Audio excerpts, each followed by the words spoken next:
guys, hope you are doing well. This is Nada. இது என்னோட YouTube channel நதாஸ் diary. வலிமையை பார்க்குறவங்களுக்கு தெரிஞ்சிருக்கும் என்னோட யூடியூப் சேனல் எப்போவுமே ஸ்டடியை பேஸ் பண்ணினதாகவும் அடுத்ததாக என்னோட லைஃப் ஸ்டைலில் என்னோட யூனிவர்சிட்டி லைஃப்பில் நான் என்னென்ன விஷயங்கள்லாம் செய்கிறேன் அப்படிங்கிறதையும் அவங்களோட ஷேர் பண்ணிட்டு இருக்கிறேன். இன்றைக்கி என்ன வீடியோ அப்படின்னு சொல்லி பார்த்தா மோஸ்ட் ஆஃப் த ஸ்டூடெண்ட்ஸ் என்னோட ரெக்வஸ்ட் பண்ணி கேட்ட ஒரு வீடியோ தான் ஓஎல் எப்படி படிக்கிறது அப்படிங்கிறது. ஸோ அவங்களுக்கு கொஞ்சம் ஸ்டடி டிப்ஸ் இன்றைக்கி தருவோம் அப்படின்னு சொல்லித்தான் இந்த வீடியோவை நான் எடிட் பண்ணியிருக்கிறேன். ஸோ இது ரொம்பவே யூஸ்ஃபுல்லாக இருக்கும் ஓஎல் ஸ்டூடெண்ட்ஸுக்கு. கடைசி வரைக்கும் வீடியோவை ஸ்கிப் பண்ணாமல் பாருங்கள். வாங்க வீடியோக்குள்ளே போகலாம். சொல்லப்போனால் இலங்கையில் இருக்கக்கூடிய கல்வி முறைமைகளில் 2வது தடை தாண்டல் பரீட்சையாக தான் நாங்கள் காபோத சாதாரண தர பரீட்சை அதாவது ஓயில் பார்க்குறோம்.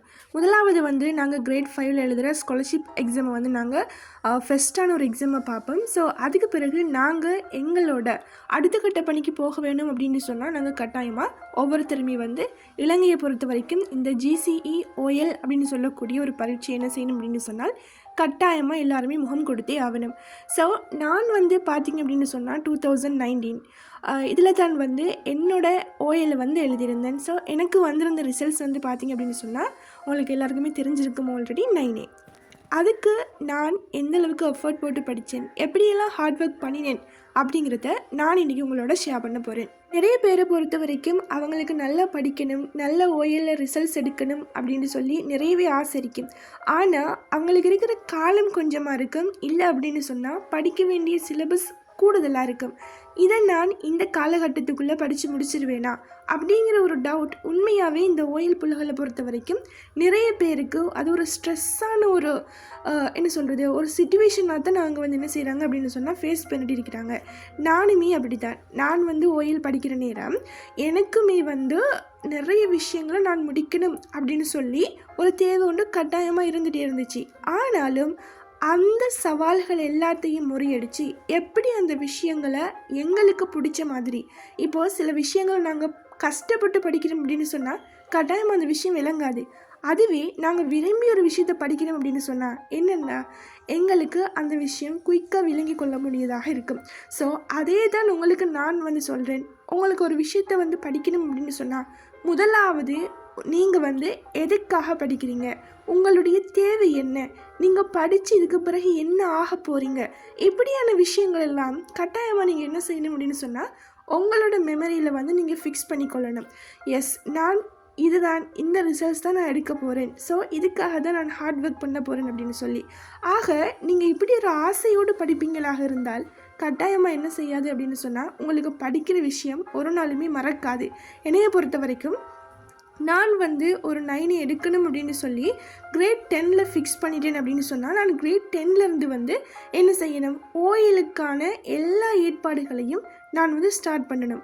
முதலாவது என்னோட கோல்ஸை நான் செட் பண்ணணும். செட் யுவர் கோல்ஸ் இல்லையா, நான் என்ன ஆக போகிறேன், எனக்கு வரக்கூடிய ரிசல்ட்ஸ் என்ன, எல்லாத்தையுமே நான் என்னோட மைண்டில் ஃபிக்ஸ் பண்ணி வச்சுருக்கணும். இதுதான் முதலாவது டிப். அடுத்தது பார்த்திங்க அப்படின்னு சொன்னால் உங்களுக்கு கஷ்டமான பாடங்களுக்கு அதிகமான முக்கியத்துவம் கொடுக்கறது. இது உண்மையாகவே இந்த ஓஎல் பிள்ளைகளுக்கு ஈஸியாக படிக்கிறதுக்கான ஒரு ஸ்டடி டிப்ஸாக தான் நான் பார்க்குறேன். என்னையை பொறுத்த வரைக்கும் நான் கஷ்டமான சப்ஜெக்ட் தான் என்ன செய்வேன் அப்படின்னு சொன்னால் முதலாவது எடுத்து படிப்பேன். படிச்சுட்டேன் அப்படின்னு சொன்னால் 2வது அளிக்கக்கூடிய ஈஸி சப்ஜெக்ட் எல்லாம் எனக்கு படிக்கிறது ஈஸியாக இருக்கும். அடுத்தது டோன்ட் கம்பேர் வித் அதர்ஸ். உங்களை நீங்கள் ஒரு நாளும் மற்றவங்களோட கம்பேர் பண்ணாதீங்க. ஐ மீன் நீங்கள் படிக்கிறதா இருந்தாலும் சரி, உங்களுடைய லைஃப் ஸ்டைலாக இருந்தாலும் சரி, அது உங்களுக்கானதாக தனித்துவமிக்கதாக நீங்கள் வச்சுக்கோங்க. மற்றவங்களோட ஒரு நாளும் கம்பேர் பண்ணாதீங்க. அப்படி நீங்கள் கம்பேர் பண்ணுற நேரம் உங்களுக்கான ஒரு சுய ஒழுக்கத்தை நீங்கள் என்ன செய்யலாம், அந்த இடத்துல இழக்கலாம். ஸோ இது மிக முக்கியமானது. அடுத்தது பார்த்தோம் அப்படின்னு சொன்னால் recall is the best way. Yes, நீங்கள் படிக்கிற நேரம் கட்டாயமாக நீங்கள் படித்த விஷயங்களை என்ன செஞ்சு பார்க்கணும்டா உங்களுக்குள்ளேயே சொல்லி பார்க்கணும். இதுவும் மிக முக்கியமான ஒரு ஸ்டடி டிப்ஸ். அடுத்தது பார்த்திங்க அப்படின்னு சொன்னால் pass paper is the key. Yes, நீங்கள் ஓஎலாக இருந்தாலும் சரி, ஏஎலாக இருந்தாலும் சரி, உங்களுக்கான ஒரு மிக முக்கியமான ஒரு வே தான் இந்த பாஸ் பேப்பரை செஞ்சு பார்க்குறது. எஸ், ஒரு விஷயத்தை படிச்சிட்டிங்க அப்படின்னு சொன்னால் கட்டாயமாக அதில் வரக்கூடிய கேள்விகள் என்னென்ன அப்படின்னு சொல்லி நீங்கள் கட்டாயமாக பார்க்கணும். அது உங்களுக்கு லாஸ்ட் எக்ஸாமில் வந்து யூஸ்ஃபுல்லாக இருக்கும். ஸோ கைஸ், இன்றைக்கான ஸ்டடி டிப்ஸ் இவ்வளவும் தான். நான் இதோட வந்து உங்களுக்கு 5 ஸ்டடி டிப்ஸ் இன்றைக்கி வந்து ஷேர் பண்ணியிருக்கிறேன் OL ஸ்டூடெண்ட்ஸுக்கு. ஸோ இதை உங்களோட டெய்லி ஸ்டடி ரொட்டீனில் நீங்கள் வந்து எட் பண்ணி பாருங்கள். சம்டைம்ஸ் உங்களுக்கு இது ஒர்க் அவுட் ஆகலாம். ஸோ நீங்கள் நல்ல ரிசல்ட்ஸ் எடுக்கிறதுக்கான வீடியோ இதுவாகவும் இருக்கலாம். இன்னும் நிறைய யூஸ்ஃபுல்லான ஸ்டடி டிப்ஸோட நான் உங்களை மீட் பண்ணுறேன். Thank you for supporting me.